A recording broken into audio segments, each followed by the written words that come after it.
Snyderverse is officially over. Kind of. Sort of. I mean, it is, but it isn't. Why am I speaking like this?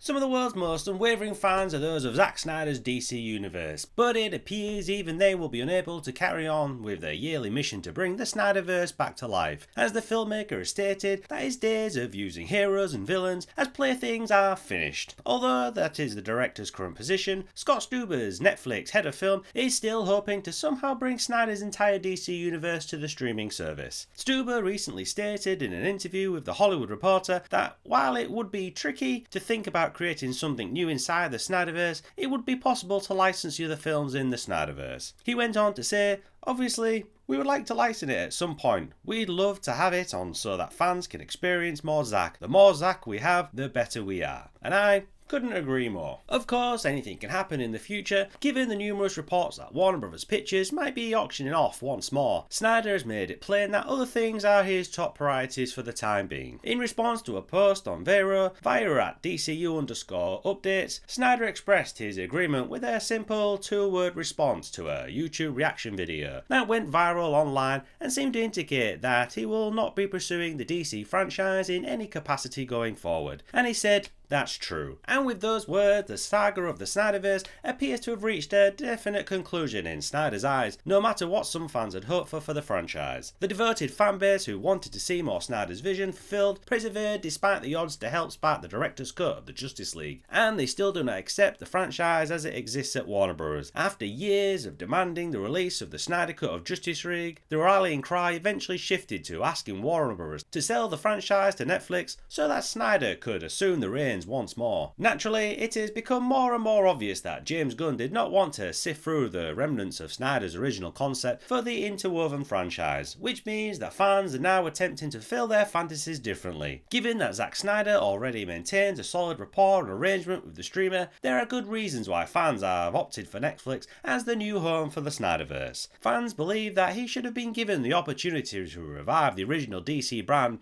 with Netflix assistance after he completed the first two films in his Army of the Dead franchise and was about to produce Rebel Moon. Although it is now evident that Snyder will not be contributing anything new to his former DC territory, Warner Bros. And Netflix have recently reached a licensing agreement for the DC EU properties. A total of 12 DC films, including Wonder Woman, Man of Steel, The Suicide Squad, and Batman v Superman: Dawn of Justice, will be accessible for streaming on Netflix this December. Justice League's original Joss Whedon's cut will be included in the collection. The Snyder cut will not be included.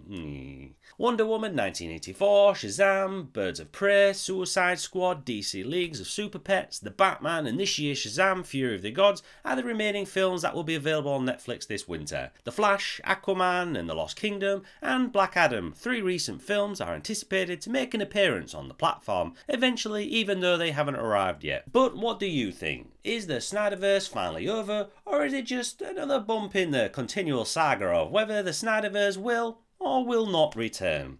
Well, that's enough rambling for one day.